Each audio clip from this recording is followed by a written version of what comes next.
I'm going to start out with just a little bit of an update of 2018, how we got started, what we done in 2018. Um, we was attending a revival in Bakersville, and God had laid this burden on my heart about helping the elderly people in our communities that might be going hungry or doing without. And I ran from it for over 2 years, almost 2 years, a year and a half. I didn't think I could do it. I had no clue of what to do or how to do it. And this small voice kept saying, he don't care how much education you have. He don't care what church you attend. All he cares about is what's in your heart, your will to do his work. And it still amazes me what God has done, what he is doing through this ministry. And it's not us. I couldn't do it. I still can't do it. But the meaning behind Neighbors Feeding Neighbors, it's truly the neighbors that's donating the items, the food, their time, that's helping the neighbors that's in need in our communities. This ministry don't stop at the county line. God's children just doesn't live in one county. We're serving Avery, Mitchell, and Yancey counties as of right now. God's pulling his people and churches together to do his work. These food boxes that we do deliver, last month we delivered 101 families, but we'll get to that shortly. A lot of the families truly need the physical food, but most of them need the spiritual food as well. They're going hungry for both. Our goal is to give each of these families a little piece of God's hope and to show them how much God loves them.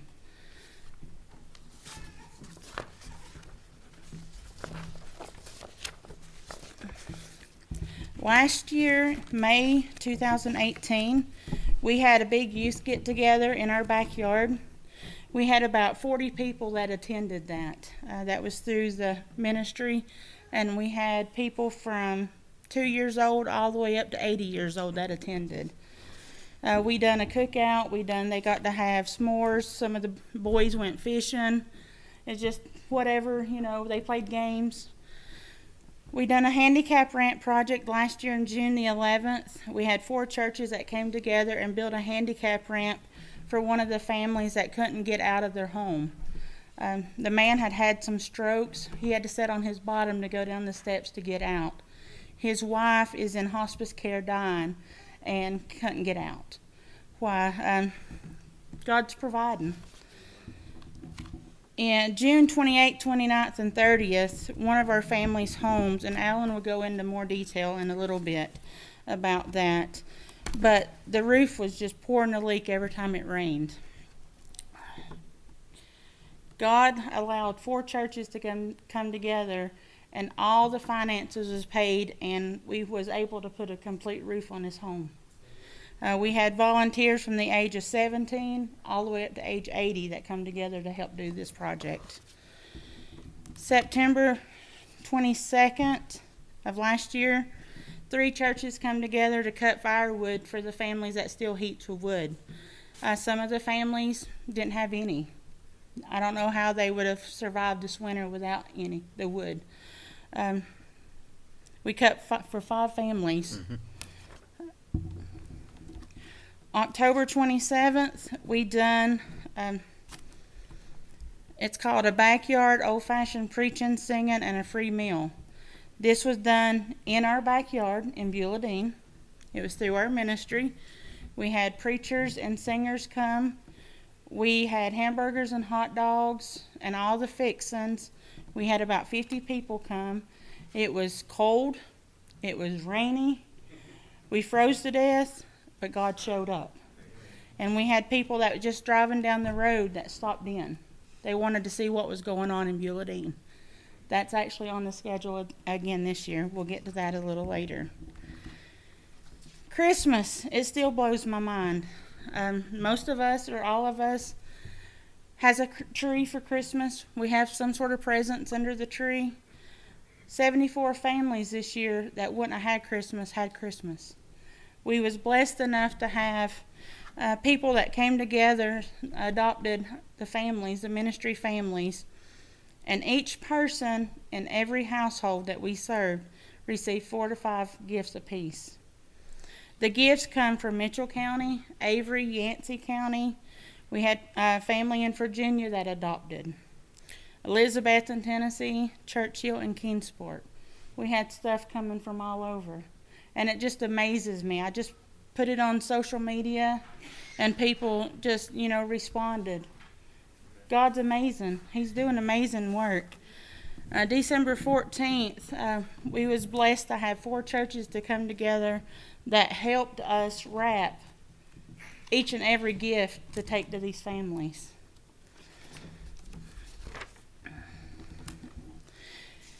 We started this ministry February 22nd of 2018.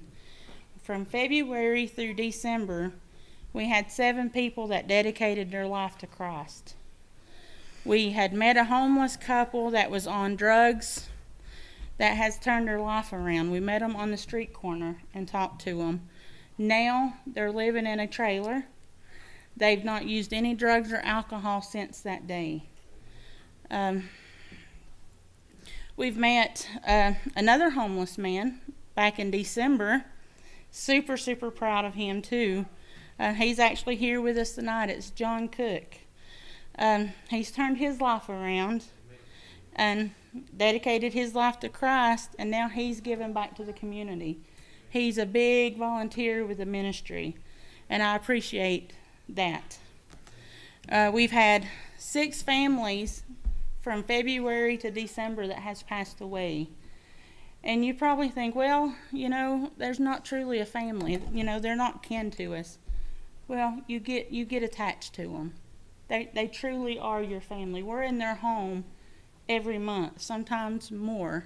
If they call us to go pray with them, we go. It's just, when we started this back in February, we didn't ever dream, or I didn't ever dream that it would turn into this. God has just truly amazes me what he's doing. Back in March, that's when we first delivered our first delivery, Alan wrote a poem about how these elderly people feel. And this poem says it all, if I can make it through without crying. He named it, "You Are Not Forgotten." He wrote, "I sit here watching the leaves fall. All I have is a home with a roof and a wall. I sit here thinking, looking at the blue sky, and ask myself, God, please tell me why. I look at the cross here on my shelf, and I know I'm not alone or by myself. I watch the time slowly tick away. Soon it is dark and no one visited today. My heart is broken as I feel at a loss, as I sit here and stare at my cross. As I watch the darkness cover the sky, oh, thank you, God, I see someone finally coming by. We sat, we laughed, and we talked. And then I know it's Jesus with whom I walk. So just take a minute out of your day to just stop by and visit and pray. And that's what most of these elderly people want. They need the food, but they need the companion more so than the food. I'll let you tell about, I'll do the numbers. Like I said, we started February 22nd of 2018. We had 3 families. Through December 2018, we served 119 households, 271 people, and the total of food was 6,377 pounds of food in December. For a total from February to December, we served 372 families, 807 people, with a total of 22,126 pounds of food.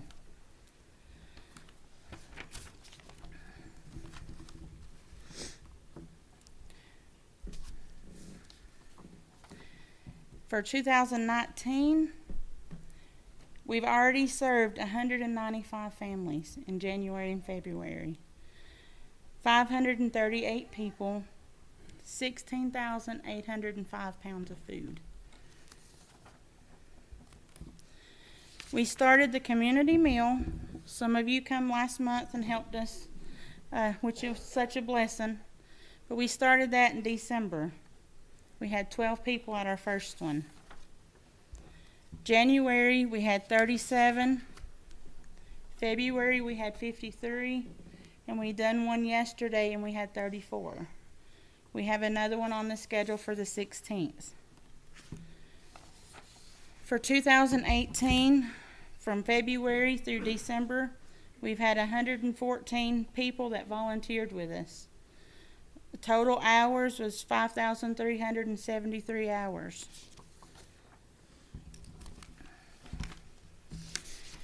January, we had 12 people to volunteer, 697 hours.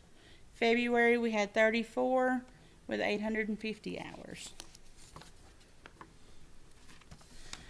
2018, from February through December, that people, businesses, or churches that has donated to this ministry, it's a total of 151 people, churches, or businesses that has supported this ministry. We started a pop-up market in January, and that is through Manna. That's the only thing that we do through Manna. And January we had 31 families that come out, 87 people. And February we had 22 with 53 people. This is open to anybody. Even some of our families that can drive will come out and get extra food.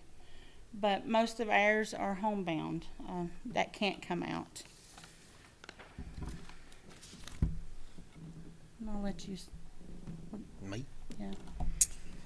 First thing I'd like to do is thank Clay and his congregation. I'd contacted him a couple of times on some pretty serious issues, and it was meant for me to call him because the Lord put it in our path that you all took care of it. One thing I'm going to read out of the book of James pretty much says it all. It's in chapter 2, verse 26. It says, "For as the body without the spirit is dead, so faith without works is dead also." I didn't write that. That pretty much speaks of everything that we're about. I'm just going to basically tell you what I've seen in my own eyes. Josh Robinson's been with me a couple of places. But the house project we put the roof on, I took 2 pastors up there, and the Lord already had it worked out that day. I didn't know nothing about it. But I got up and it's pouring the rain. Husband and wife sitting in the home. When we went in, there was 9 containers in the living room alone. And you have to take a very wide step at the front door or you go through the floor. In the bedroom, they was storage container. I keep calling it Tupperware. It's the big things, big deep ones. There was 3 of them in there, and the pastors got to see anywhere from that much water to that much water in the containers. And this individual's bed had got wet where the roof leaked so bad, and the little round legs actually went through the bedroom floor. Like Amy said, we was able to get together and fix that. We was going to get it fixed fairly quick, but the old man took a turn. They took him to the doctor, and in 3 days he was gone. He never got to see his new roof from on earth, but he's already seen it from where he's at. We have people in this county that and I run across it all the time, and I won't be mad if you say, I don't know if I believe that or not. If you don't, you're welcome to go with us. I had a 95-year-old lady. Everybody would be referred to as lady or man. Her daughter's 74 and is raising a 2-year-old grandchild. Now, 95 years on this earth's a long time, and a lot to see in that time.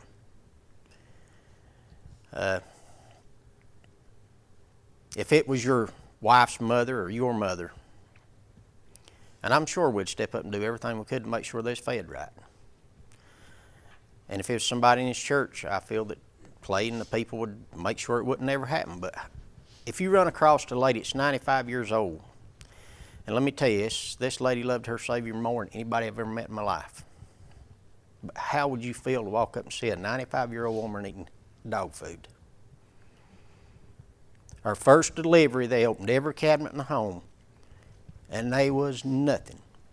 I mean, there wasn't one can, wasn't not even a homemade bean stuff that had been canned put up. There's a half a cake of cornbread in the refrigerator, maybe that much butter, and I don't know if it's tomato juice, Kool-Aid, what was in the pitcher, and there's probably 3 glasses of that, and that was everything in that entire house. The stove was off their door, or door was off their stove, I'll get you right. But it's the old Bobby Buchanan stoves. Everybody knows Bobby Buchanan out there at Bat Cave. Well, it broke, the hinges had on the side here. And she sat so close to the stove that when the fire popped, to come out and caught her blanket on fire. She had a hole that big in her blanket. It got to me. I had to go outside. I ain't gonna lie about it. It really bothers me to know that a person of this age was having a result to eating something that we feed our pets. We got them some blankets, got their stove fixed, and we took a big box of food in, and that old woman come to life. We had a pastor with us that day, and he got on the floor, and we got to talking, praying with her, and I thought she was going to throw her walker right out the door. I'm serious. She come to life. The last time I visited with her, she asked me not to pray for her to get better. She said, I want you to pray that my Savior will take me home. And that's what we done. 3 weeks later, she is gone. I know where she is at. A lot of people don't believe it, but right now we have 10 to 11 people in Mitchell County that's homeless. They do not have a home. As we said, John was one of them. They also was a man and a woman, around an 8 to 9 year old child, and she was pregnant with another child. They eat out of the dumpsters in Spruce Pine and Hardee's. People said it ain't in Spruce Pine. Well, I'll tell you what, it is. It's here, people. It's real. They are people living in storage units. There's people living under bridges. Right in the middle of Spruce Pine, a 10-minute walk from Jim Travis's shop. And they hide. They're afraid to get out in daylight. And I can understand why, because, and it's sad to say, but the general public, when they see them, people judge them just like that and don't even know them. They don't know their heart. They don't know their story. As Amy said, we met them people in Avery County that was homeless on drugs. We got a call one night at 11:30. This lady wanted to go to church. Her family's in pretty bad turmoil. Her son's in trouble. Her daughter was homeless, on drugs for 10 years, homeless. So we went the next morning. I left Beulah Dean, went all the way to Avery County and got her. And I said I won't be there for Sunday school, but I'll be there for preaching. And she was talking about suicide. The message that day the Lord had given the pastor was on anxiety, depression, and suicide. Now, I've seen a lot of people give it up at the altar, but I wish this would have been on film, because if you'd have seen her transformation from A to B was incredible. She left her heart on the altar. She left her worries at the altar. She did give it up that day. Another thing that we're running into a lot of, and everybody knows drugs is a problem in our county, but we have connections that we're getting people help. Instead of them going to jail, prison, they 7 people that ain't going there now. And all we done was deliver the message. God done the rest, people. And Clay mentioned, that we're supposed to do that. And a lot of people are really uncomfortable going and meeting people like this, or going into a house that's not very clean. Something I've run into I never expected, but God's unfolded it. And why He's laid it in my lap, I don't know. But you would not believe how many people. Right now it's from 65 up to 75. It was just from 65 to 68. But you would not believe how many people has called us from in that age range. That tells me they're fixing to take their life. In some situations, you don't know where to call the sheriff's department. You don't know what to do. But instead of calling the sheriff's department, we call the pastor. And you can ask my wife. We was in the living room floor with this one individual. Her 2 daughters was with her. Very sweet person. If you meet her now, you'd say, I can't believe nothing's wrong with her. If you'd have met her when she called me, you'd have said, ain't no hope for her. But when a mother and their 2 daughters get saved all together in their own living room, that ain't me. It ain't the pastor. God intervened. Actually, on our last delivery, John was with me. This lady broke down on us. Her health's pretty bad. Her aunt, 75 years old, tried to take her life. She had to call the sheriff's department. It was a risk for her. But people are calling us to pray for these people. They're calling us to pray for their families. And I'll tell you something a lot of people probably don't want to hear, but it's the truth. And we hear things like, I can't believe somebody cares, and I thought God had forgot about me. We had 2 pastors with us when this one was said, and they looked like a deer in headlights. I can fix myself 3 meals a week now instead of having just one. And one of the biggest things I've heard that touches me more than anything, and I didn't do it. Like I said, me and my wife's just the delivery people and the messenger. You really saved my life. You don't know what you done for me. Now, when we went to some homes, people was using pretty rough language, but now that's changed. They want us to pray with them before we leave. We've got some homes we go into, and I'm sure most of us here has been to a landfill and hauled stuff. We have a home, Josh went in it with me. Josh said, and he told me, he said, I didn't know where to believe you or not. When Josh walked into it, I said, and my exact words, I'll tell you what I told him. I said, don't touch nothing, don't kick nothing. If it moves, shoot it. That's what I told him. He said, it can't be that bad. I said, I'll let you guys do the own talking. When we went in, he just went, and he froze. So we went in, I said, just be happy. Talk to them like there's nothing around them. And he took some pictures that we're going to show the people. It's going to help us clean this place up. We're going to do that this month. This month, is that right? And believe me, it's seriously, it's just like you took the landfill and put in their home. This person's probably 550 pounds. They can't walk. They can't get up. When we first delivered food to them, the only food they had that weekend, they ate a jar of mayonnaise. I don't like mayonnaise that good. But the house, there's an odor there. I'll tell you about Josh at the end when I get done talking. I think you'll like it. But we have another home we went to, and Josh went with me. And this person has no toilet, no tub, no sink in the bathroom. They only have water every now and then. The only source of heat they have, and Yuns bought it, was the kerosene heater.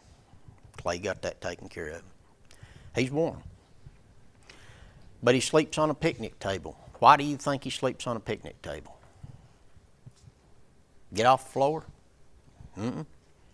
He sleeps on a picnic table because he's afraid the rats eat his toes off. Josh went with me up there. We've been doing the little ramp thing, we call it, but it's actually it's like a flat area, but Josh got to meet him. Sweetest person you ever met. We had 3 deacons from another church, right? That went in there. They just, I wish you'd have seen them. They just didn't know what to say. It's like, their eyes was like they was on a bobblehead. They said, I ain't never seen nothing like this. Many of us in here know Billy Summerlin, Chief Spruce Pine Police Department. Ask Billy about it. Billy said, I've been in a lot of homes, but he said, I have never in my life seen nothing like this. He said, I just can't get my head around this. And this is what's going to shock you about this person. We don't ask income. That's not our business. That's between them and the Lord. But how many of us in here can live on $189 a month? I don't believe we could do it. Not with 3 or 4 in the family. This individual's alone.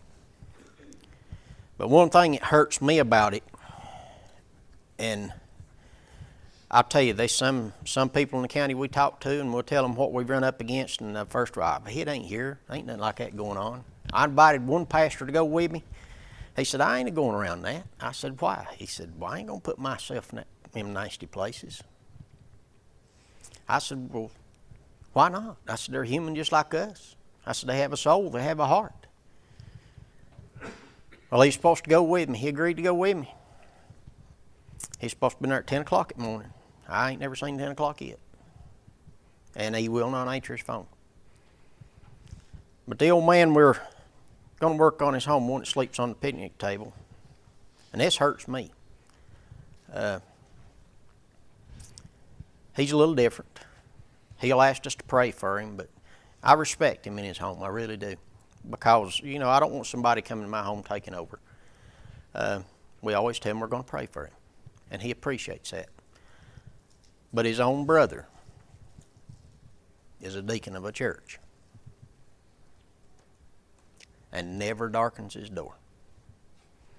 He says he's just in the way. I said, he's not a deacon. I said, that will be answered by God himself.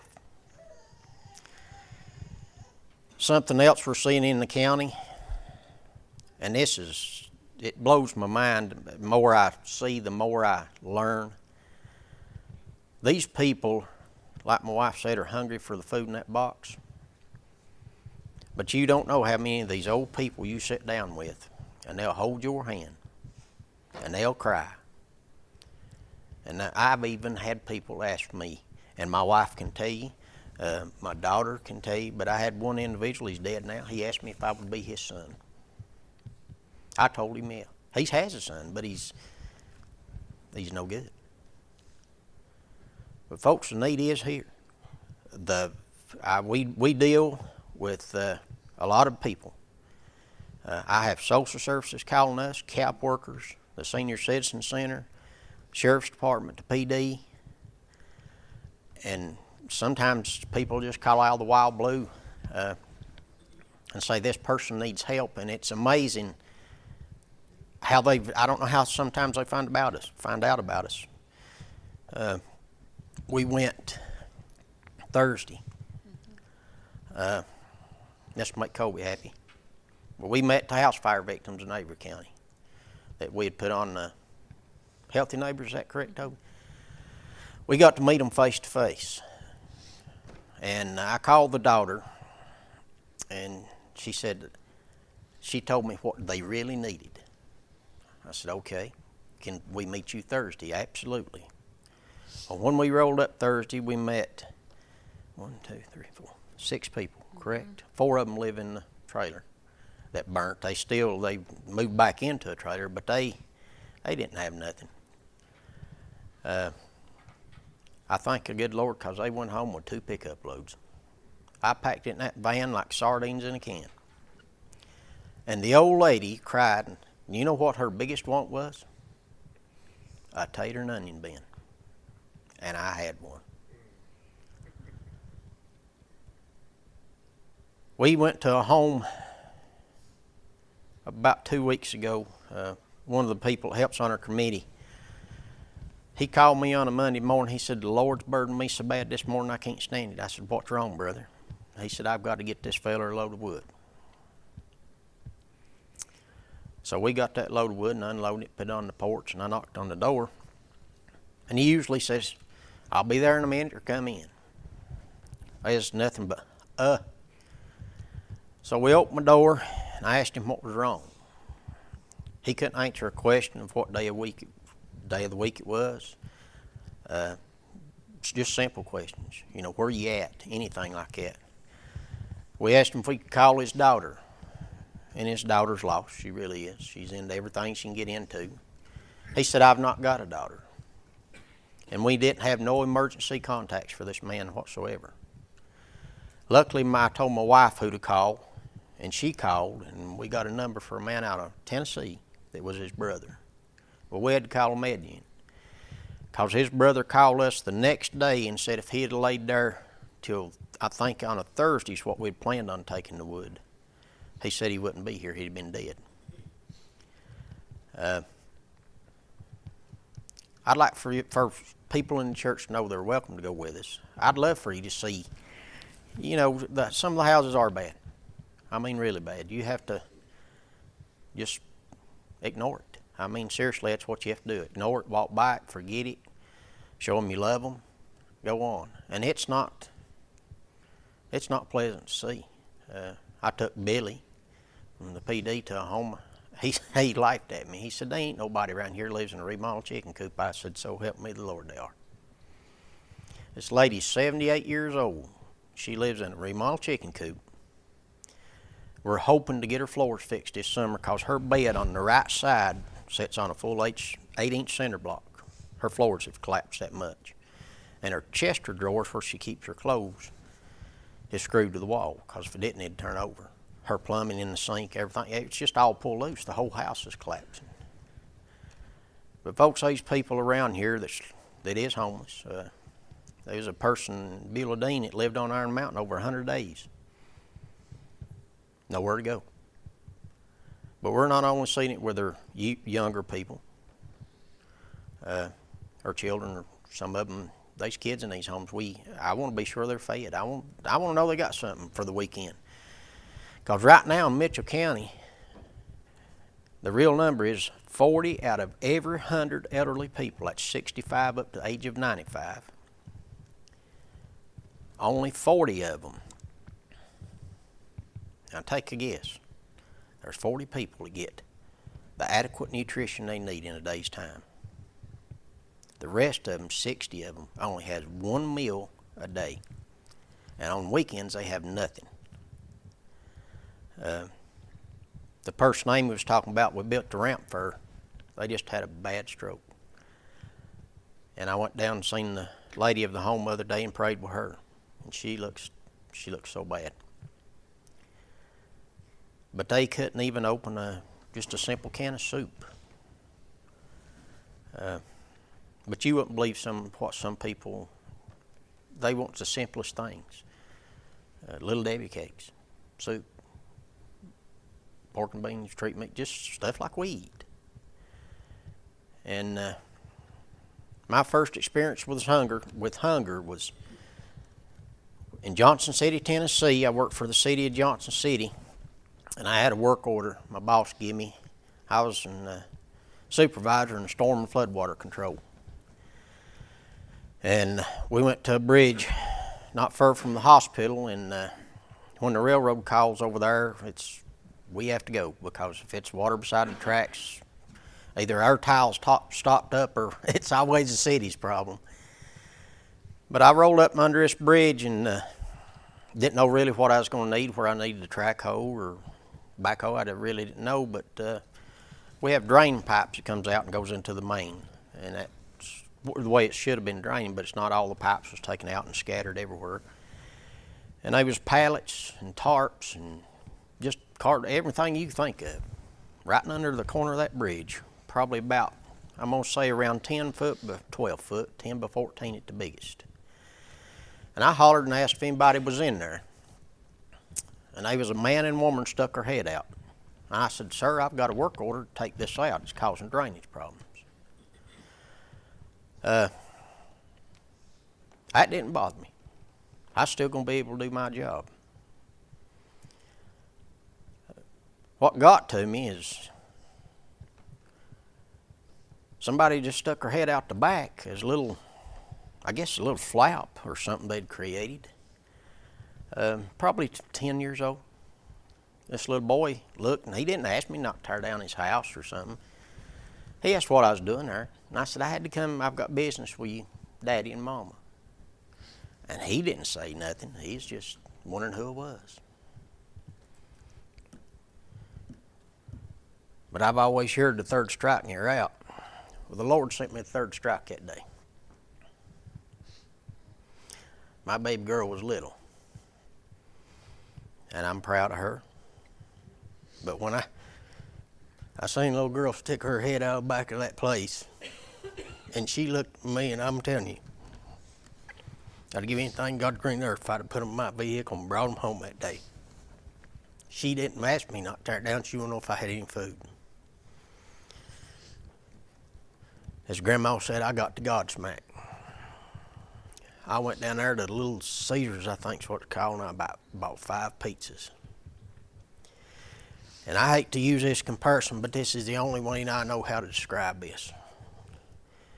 But you have a bunch of pups out in the lot, and you go to feed them, and they absolutely eat like they ain't had a bite all day, and you just fed them 4 or 5 hours ago. That little girl eat like that. I went back, I looked at my boss, and I throwed him keys. I said, you need to get out from behind the desk and go with me. I ain't going. Told him what it was. Well, why didn't you take it down? I said, if you want it done, you do it yourself. I said, I can't do this. He said, you got a work order. I said, I've also got a heart. That was my first experience with hunger. I didn't think about it. But I'll give you some numbers right quick. It's in Johnson City right now. This is last year's numbers. I talked to a lady, her name's Becky. She works for the police department. But in Johnson City in 2018, now this is in city limit schools only, how many children do you think don't have a physical address or a home to go to each day at her school? Travis, give me a number. Clay? Right now, in 2018, numbers change. She said they fluctuate from year to year. But in 2018, there was 501 kids that didn't have, that's only in the city limit schools. And there's over 300 homeless vets over there. And this is what blows my mind. Homeless families, this is 2, 3, 4 or more people in a family. Last year, there was 31 families with children living under bridges or in shelters in Johnson City. And people say, well, that's in Johnson City. But I'll tell you something I've been learning about the last 3 or 4 months. People are coming this way. And the reason they're coming this way is for 2 reasons. There's not as much pressure. Because I'll tell you, homeless camp is a cruel place. I've been in them. They'll stab you and cut you quick. Probably all the time I worked at the city, I never eat my dinner one day because I always was giving it away. I even run up on a dead person. That's hard. Homeless, dead person. It makes you wonder what happened. Did they go hungry? Did they starve? But the reason they're coming this way, they don't have to fight. People are showing them love. They don't get that over in there. But the thing that we can do here is meet families' needs that's going hungry. We can accept these homeless people and show them love and change their lives. In the big cities, folks, in Johnson City, they don't take enough time to, all they want them's gone. That's it, really, and truly, that is all they want. But I'll tell you what God showed me. He showed me that He loves everybody, and the needs are real. And why He's put them in my path, I don't understand. but I want to tell you two things and sort of lighten up the message a little. But Josh went with me to these houses. One's on Josh Robinson, one's on Billy Summerlin. You'll get a kick out of it. But I told this old lady, she's 78 years old. She hadn't had a Christmas tree since she was 11 years old. Her son's 44. And last year's the first time he ever had a Christmas tree with presents under it in his life. I told this old lady, I said, well, you've got to purdy up. I said, I'm bringing a feller to you, and he likes to give you a hug and kiss. I said, you have to wear a red dress and red lipstick. I thought I was, as I told my wife, and I'll tell you exactly what I said, I come here swallowing my backer. She said, honey, I ain't worried about lipstick, but I got to find my teeth. And so, and when we took Billy in the home, she said, I still didn't find my teeth. And Josh, when we was doing the project on the little man's house, he brought me out some coffee. He called it cowboy coffee. And I seriously know why there ain't no more cowboys. That's the nearest to dying I ever come in my life drinking a cup of coffee. Josh said, I'll drink half if you'll drink half. I said, okay. And I walked over beside him. I said, all right, I'm going to drink my half. And the cup it was in was, I guarantee you, it's got tar weights and better looking jugs. I turned it up, and Josh, I thought he was going to lose it. He went around there going, whoo. I said, here's your, he said, ain't no way. Ain't no way. I said, Josh, you're going back on your word. He said, you can call me a liar if you want to, but I ain't drinking that. I'll give you, I'm not finished yet. I'll give you some 2019 projects that we've got coming up, which everybody knows about the community meal. March, we've started every other Saturday. And these families, some of them that's been coming out to eat with us, that's the only hot meal they really have. The pop-up market, like I said, we do that one time a month. It's through the Manna. It's open to the public, and we're going to continue to do that as long as we can. Josh created a website for us. We've got that up and running thanks to him. I couldn't do it without him. It's nfnfoodministry.org if anybody wants to go check it out. February 4th, we started a committee for our ministry.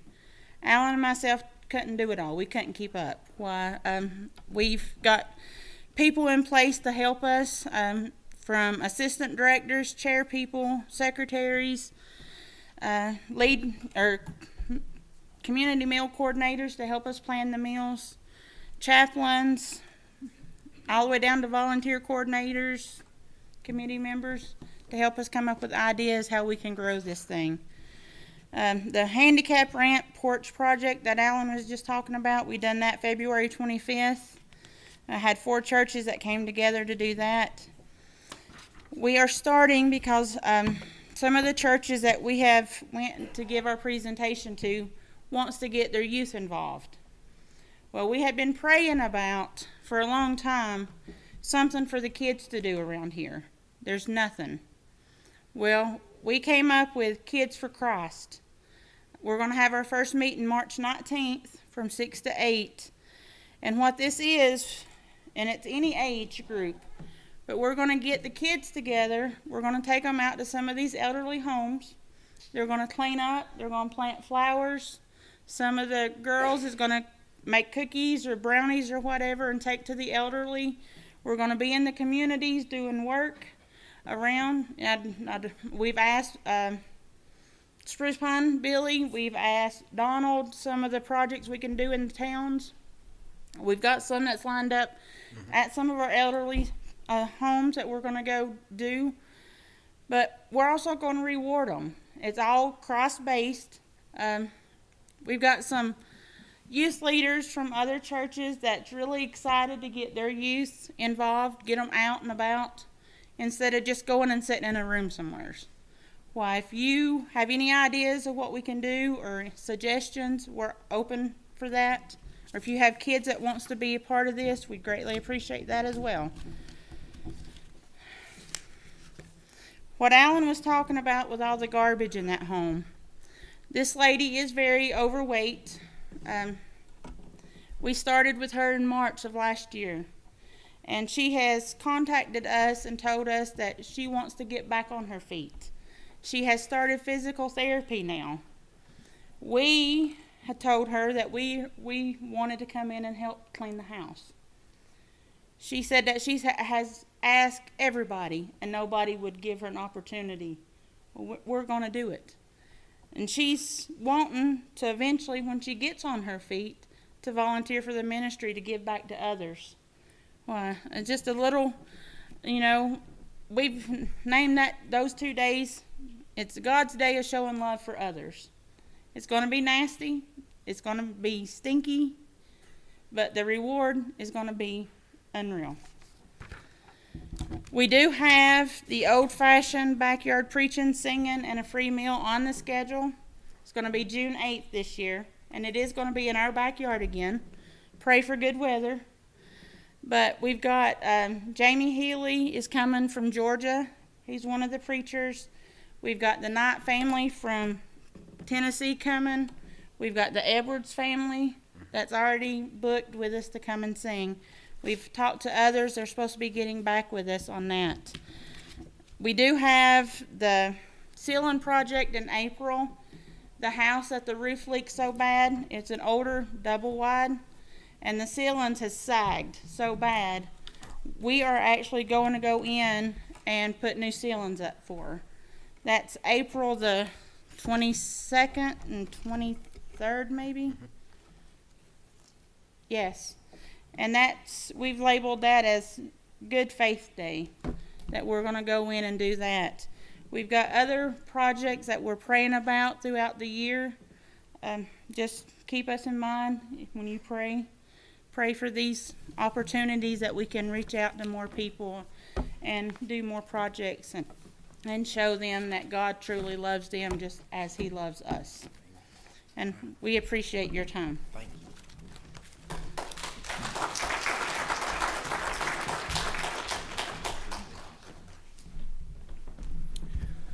Okay, so what's Liberty Hill's part here? What are we doing? Why did we want them to come and speak? I want to take your mind back months ago when I showed that movie clip, and we talked about what God had in store for us and where we was going to go with it. I believe that God has ordained this as an opportunity for us. What does that look like? I don't know exactly. But first, let me say, if the Lord moves on any individual heart or couple's heart to get involved in this, don't hesitate. Go ahead and get involved. We're praying, and we're going to see their ministry's changing and growing. And one of the things that's been discussed is branching out to cover a bigger area rather than just having meals at one location. Maybe they spread out and have meals, once a month at different locations. So we may do that here at one point. But there's all kind of opportunities, and the need is there, right? They've made that obvious. So what I want to ask you to do is to pray. Lord, what would you have me to do? That was the first thing that Paul asked after he figured out who it was that was talking to him when he blinded him. He said, Lord, what wilt thou have me to do? That should be our question. All right? What will you have us to do? So if you have any questions or any discussion that you'd like to have with them to get further information, I'm sure they'd be glad to answer that and pray about it, and we'll see where it goes, okay? But I believe it is something we need to support. Amen? All right. Anybody got anything you want to say? All right. Everybody stand to your feet.